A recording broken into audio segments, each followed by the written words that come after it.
Esto ocurrió de verdad y nadie me creyó.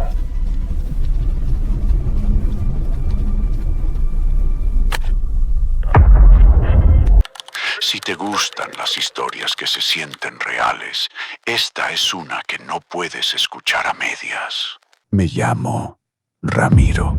Nací y crecí en una comunidad pequeña, enclavada en la sierra, de esas donde el camino de terracería es la única entrada y salida, donde la señal de celular llega solo si uno sabe exactamente dónde pararse, y donde la noche cae temprano, pesada, como si alguien apagara el mundo. Aquí nos conocemos todos. Sabemos quién toma, quién engaña, quién reza de verdad y quién solo aparenta. Y también sabemos que hay cosas que es mejor no nombrar en voz alta. Esto que voy a contar ocurrió hace años, pero en el pueblo todavía se habla de ello en voz baja, sobre todo cuando llega un maestro nuevo o cuando nace un niño. Fue a principios del ciclo escolar, cuando llegó la nueva maestra. Recuerdo bien el día. Era una mañana fría, con neblina baja, de esas en las que las casas parecen flotar. El camión escolar se detuvo frente a la presidencia municipal, y de él bajó una muchacha joven, quizá de unos 25 o 26 años, delgada, morena, clara, cabello negro, muy largo, siempre recogido. Vestía sencillo, sin joyas, sin maquillaje llamativo. Hablaba bajito, con una voz suave, que obligaba a inclinarse un poco para escucharla.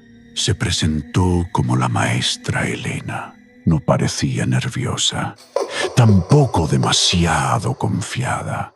Como en la escuela no había casa para maestros, el director me pidió que la recibiera en la mía. Yo tenía un cuarto extra y acepté sin pensarlo mucho. En ese tiempo vivía solo. Mi esposa había fallecido años atrás y mis hijos ya estaban grandes y fuera. Esa misma tarde la llevé a casa. Gracias por recibirme, don Ramiro. Me dijo. Prometo no causar molestias. Nunca imaginé que esa voz tranquila sería lo último que me dejaría dormir en paz durante mucho tiempo. El primer mes fue normal. La maestra cumplía con su trabajo. Llegaba temprano a la escuela. Salía puntual. Los niños decían que era buena, paciente, que nunca levantaba la voz. Algunos decían que sabía cosas que ellos no le habían contado, pero eso lo atribuimos a la imaginación infantil. Con los adultos casi no convivía. Saludaba, sonreía, pero rara vez se quedaba a platicar. Por las tardes se encerraba en su cuarto. No escuchaba música, no recibía visitas, no hablaba por teléfono. Había noches en las que yo me despertaba y la casa estaba en completo silencio, pero tenía la sensación de que no estaba solo. No escuchaba pasos, no escuchaba puertas, solo esa sensación incómoda, como si alguien estuviera despierto, observando, esperando. La primera señal vino de los perros. Una madrugada, como a la 1, la familia Juárez, mis vecinos, despertó porque sus perros comenzaron a ladrar de forma desesperada. No era un ladrido normal, era un alboroto lleno de miedo. Los animales no miraban hacia el monte, ni hacia el camino, sino hacia su propia casa. El señor Juárez salió con una lámpara. Revisó el patio, el gallinero, el corral. No encontró nada, pero los perros seguían gruñendo al aire, como si algo invisible estuviera ahí. Al amanecer, todo volvió a la normalidad. Nadie habló mucho del asunto, pero en el pueblo, cuando los perros ladran así, algo anda mal.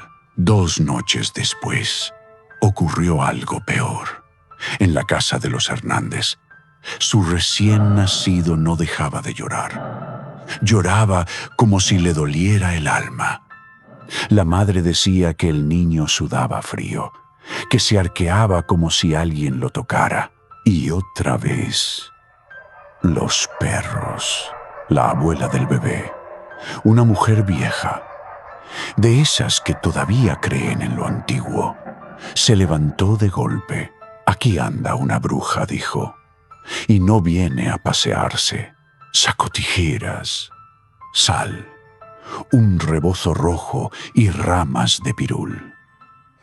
Recorrió la casa rezando, cerrando ventanas, poniendo protección alrededor de la cuna. El niño dejó de llorar de inmediato. Los perros se callaron demasiado rápido. A la mañana siguiente, la abuela reunió a varias familias. Esto no es casualidad, dijo. Algo anda buscando niños. Algunos se rieron. Otros bajaron la mirada. La familia Juárez fue clara. No creemos en supersticiones. No pusieron tijeras. No rezaron. No protegieron a su bebé.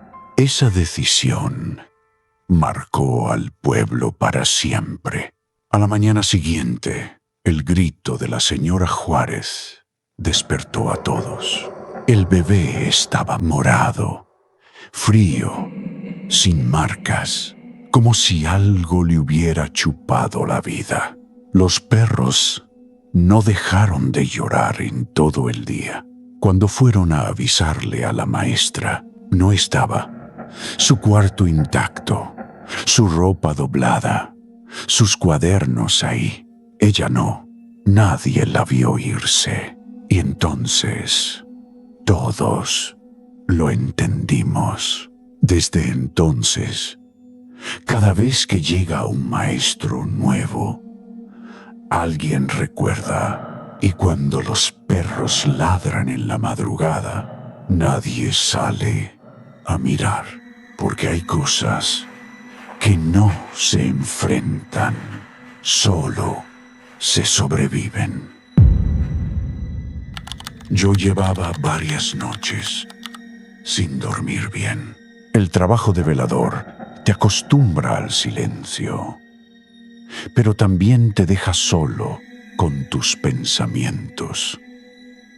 Esa semana en particular había sido pesada.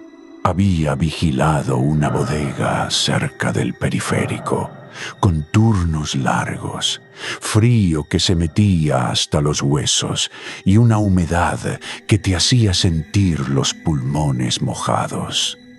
El cuerpo me pedía descanso y la cabeza olvido.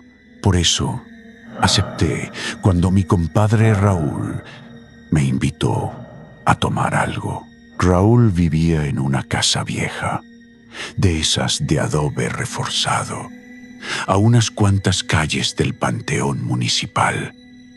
No era la primera vez que tomábamos juntos. Éramos compadres desde hacía años, unidos por trabajos mal pagados, desvelos eternos y esa necesidad tan mexicana de sentarse a platicar con una botella de por medio para sacar lo que no se dice de día. Esa noche no había fiesta, ni música fuerte, ni risas exageradas. Solo dos hombres cansados, una mesa de plástico, unas sillas cojas y una botella de charanda a medio vaciar. Recuerdo bien el ambiente. El aire estaba frío, pero no helado. Ese frío que no cala de golpe, sino que se va quedando en la piel. Desde el patio se colaba el olor a flores marchitas del panteón, mezclado con el humo de un cigarro que Raúl fumaba sin prisa. De vez en cuando, el viento arrastraba un aroma dulce y rancio, como de ofrenda olvidada. «Todavía se siente», dijo Raúl, dando una calada larga. «Parece que los muertos no se quieren ir». Yo me reí, pero fue una risa corta, nerviosa. «Pues que se queden», le respondí, «mientras no salgan a molestar». Seguimos tomando. No puedo decir cuántos tragos fueron exactamente. No estaba borracho perdido, pero tampoco estaba sobrio. Ese punto peligroso donde el cuerpo se siente ligero y la cabeza cree que todo está bajo control. Hablamos de cosas comunes, del trabajo, del dinero que nunca alcanza, de la inseguridad, de conocidos que ya no estaban. A ratos, la conversación se apagaba y solo se escuchaba el tintinear del vidrio al chocar con la mesa. El reloj del celular marcó las 2:47 de la madrugada cuando decidí irme. «Ya me voy, compadre», le dije. «En un rato entro al turno». Raúl frunció el ceño.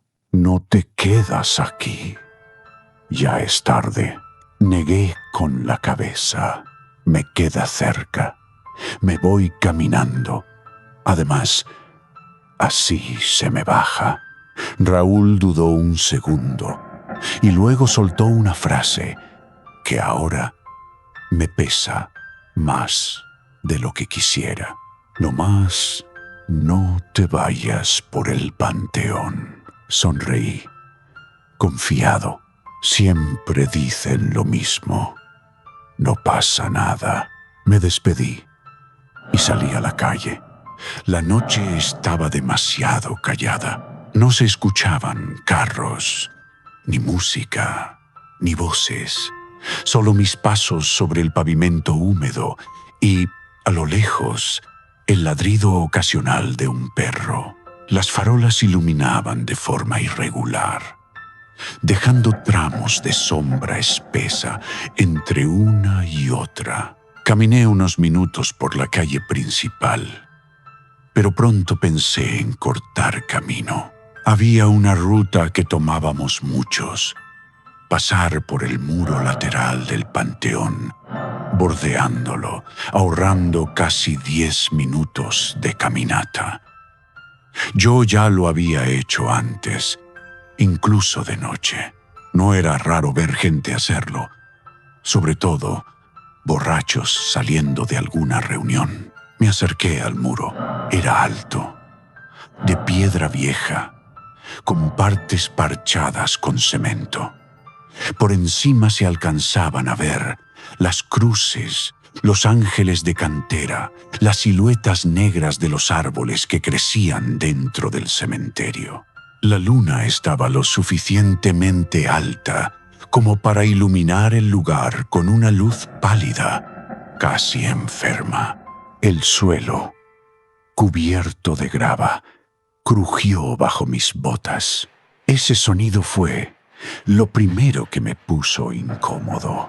En cuanto di los primeros pasos junto al muro, sentí que el silencio se hacía más pesado, como si el aire se espesara. Ya no se oían perros ni grillos. Nada, solo mis pasos. El olor cambió.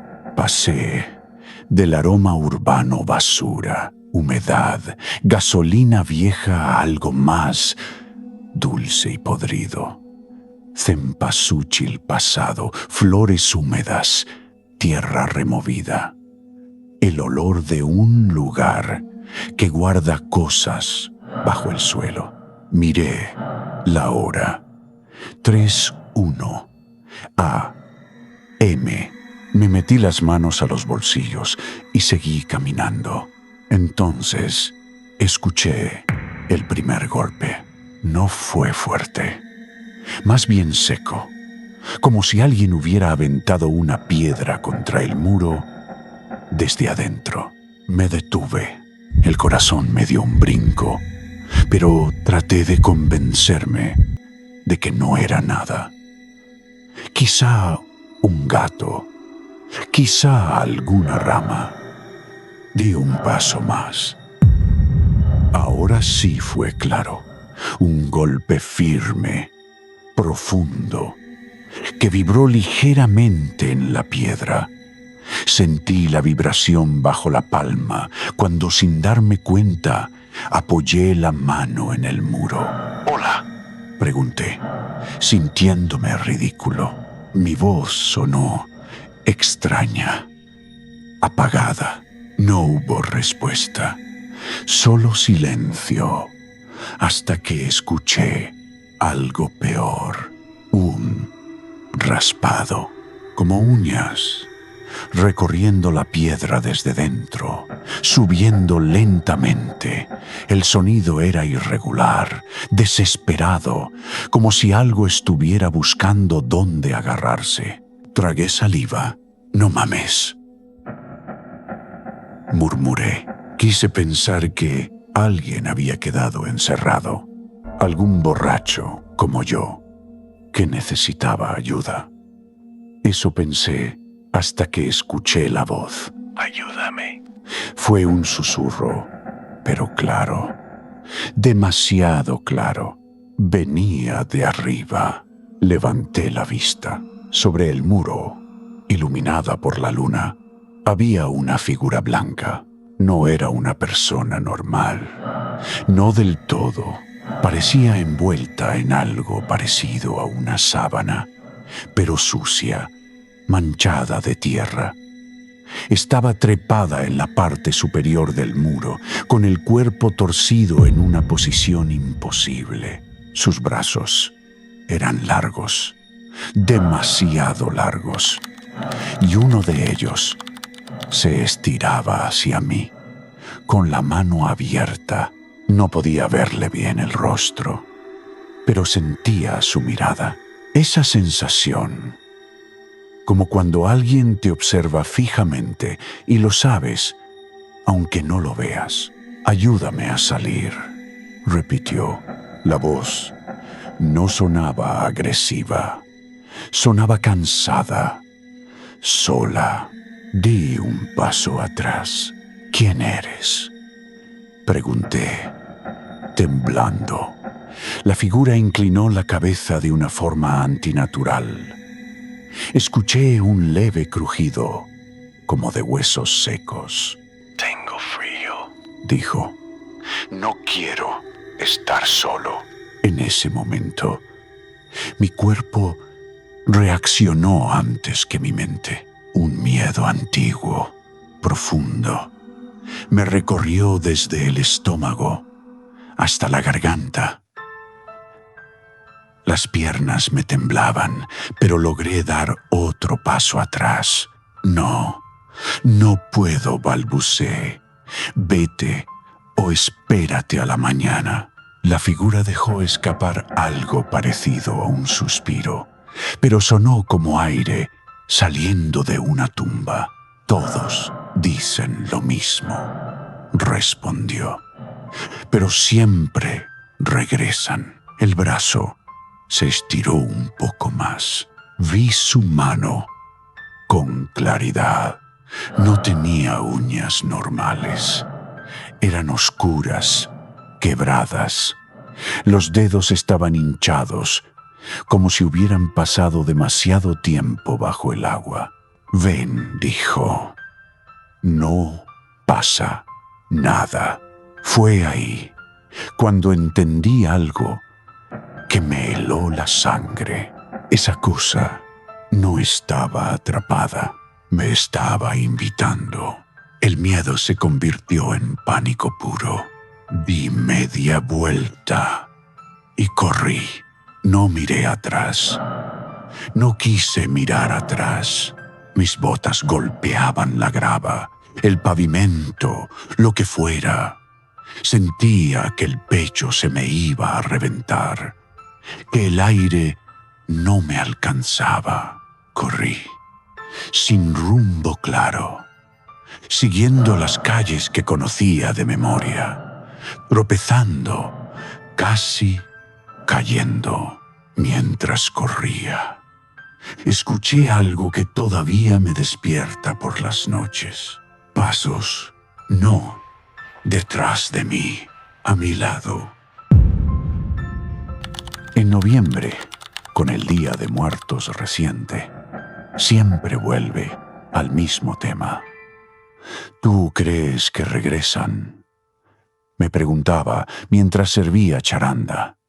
Ese licor que quema la garganta pero calienta el cuerpo. El día fue el 5 de noviembre de 2025, un jueves.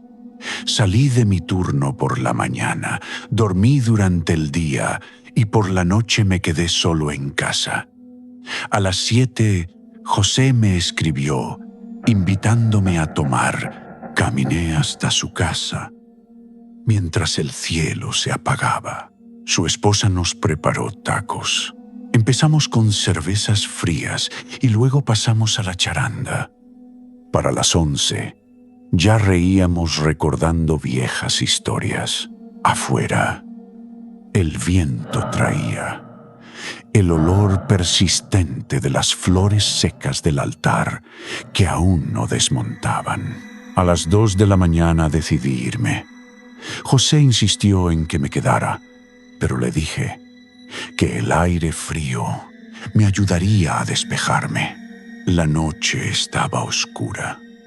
Las farolas apenas iluminaban la calle y las sombras se estiraban como manchas negras. Caminé despacio, oyendo mis propios pasos y algún maullido lejano. Para acortar camino, decidí bordear el muro lateral del Panteón Municipal. Es un sendero de grava que muchos usan. El muro es alto, de piedra vieja, con alambre de púas oxidado. El silencio ahí era total. Mis pasos crujían. El olor a cempasúchil seco era más fuerte, mezclado con tierra húmeda y cera quemada. La luna se asomó entre las nubes, iluminando las cruces del otro lado. Eran cerca de las 3 cuando escuché el primer golpe. Seco. Luego, otro. Después, un rasguño, como uñas en piedra. El corazón me latía fuerte. Quise convencerme de que era un animal. Los golpes continuaron, más cerca, como si algo me siguiera. Sentí esa sensación horrible de estar siendo observado. Entonces la vi. Una figura blanca trepada en lo alto del muro, aferrada al alambre con manos pálidas y huesudas. Vestía algo parecido a un camisón sucio, el cabello largo cubriéndole el rostro. Me miró con ojos negros y profundos y extendió la mano hacia mí. «Ayúdame a salir», susurró con una voz ronca. El olor era insoportable. Tierra recién removida, podredumbre dulce. Me quedé paralizado. Recordé las historias de José. Borrachos que cortan camino y desaparecen. Espíritus que murieron ebrios y buscan compañía para no estar solos. No atacan, suplican. Corrí sin mirar atrás. Tropecé, caí Me levanté y seguí. Oí un último susurro. No me dejes solo. Llegué a casa jadeando, vomité y no dormí. Al día siguiente, José me dijo que un borracho había entrado al panteón esa noche y no salió. Desde entonces no vuelvo a pasar por ahí, pero a veces, durante mis turnos de velador, escucho golpes lejanos en el silencio y me pregunto si no me están esperando.